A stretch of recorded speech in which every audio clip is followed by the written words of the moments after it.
Friends, Prabha Lodha positive vibes में आपका स्वागत करती है। आशा करती हूँ आप सब स्वस्थ होंगे। एक सकारात्मक कहानी के साथ। उसका शीर्षक है घास और बांस। एक शहर में एक बहुत बड़ा व्यापारी था। बहुत बड़ा उसका व्यापार था। कई बैंकों से उसने लोन ले रखा था और अपने व्यापार को बढ़ाने में लगा था। कुछ जल्दबाजी से व गलत फैसलों से उसके व्यापार पे घाटा लग गया। बहुत बड़ा घाटा लगा। वो बहुत चिंतित हो गया। किस तरह वो बैंक के लोन वापस करेगा, किस तरह से वो सारी अपने व्यापार को वापस खड़ा करेगा। उसे कोई रास्ता न सूझ रहा था। बहुत निराश हो गया। निराश होकर वो एक बगीचे में चुपचाप बैठा था। उसने कहा, हे भगवान, मुझे कोई राह दिखाइए। उसके अंतर मन से तुरंत आवाज आई, तुम निराश मत हो। सामने तुम देख रहे हो घास और बांस के पेड़। इसके बीज मैंने 5 साल पहले बोए थे। पहले साल में बांस और घास के बीज मैंने डाले, उनमें पानी दिया, धूप दिया, खाद दी। कुछ समय बाद मैंने देखा कि घास छोटे छोटे उग आए हैं, लेकिन बांस के बीज वैसे ही हैं।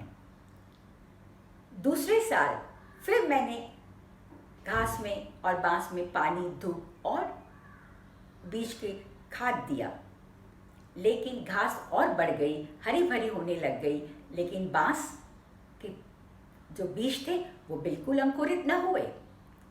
तीसरे साल मैंने फिर देखा कि घास में झाड़ियाँ उग आई हैं, बांस में बिल्कुल कुछ भी हलचल नज़र नहीं आ रही थी। फिर भी मैं निराश नहीं हुआ, मैंने हार नहीं मानी। मैंने वापस उसमें पानी, खाद और धूप दिया। 4 साल बीत गए। 5वें साल में फिर मैंने वही कोशिश की। मैं बैठा नहीं, मैं अपने काम में लगा रहा। 5वें साल में मैंने देखा कि बांस के अंदर छोटे से पौधे सामने अंकुरित हो रहे हैं। मुझे बड़ी खुशी हुई। 6 महीने बाद मैंने देखा वो जो छोटे पौधे थे वो 100 फीट के बांस के बड़े पौधे बन गए। इस तरह से घास भी अपनी लहरा रही थी और 5 साल के बाद वो बांस जो था वो भी बहुत बड़ा हो गया था। 5 साल तक बांस जो था, उसके जो बीज थे वो धरती के अंदर अपना साम्राज्य फैला रहे थे। वो अपनी जड़ों को मजबूत कर रहे थे। वो सोच रहे थे कि 100 फीट के बांस को हम कैसे सहन कर पाएंगे, इतने भार को। इसके लिए मजबूत जड़ें करने में लगे हुए थे। जब अंदर उनकी जड़ें मजबूत हो गई तो वो 100 फीट का पौधा सामने आ गया। इस तरह से तुम निराश मत हो, तुम अपने काम में लगे रहो। समझो कि ये संघर्ष जो तुम्हारे जीवन में आया है वो तुम्हारी जड़ों को मजबूत करने के लिए आया है। कभी हार न मानो, तुम आगे बढ़ो, अपने काम में लगे रहो। दूसरों से अपनी तुलना मत करो। हर का उद्देश्य अलग अलग होता है। हर कोई अपने समय में ही खिलता है, वो आगे बढ़ता है। घास को अपना समय लगा और बांस को अपना समय लगा। मैंने हार नहीं मानी, मैं अपने काम में लगा रहा। इसी तरह से तुम भी अपने काम में लगे रहो। सफलता तुम्हें अवश्य मिलेगी। तुम्हारे सपने अवश्य पूरे होंगे।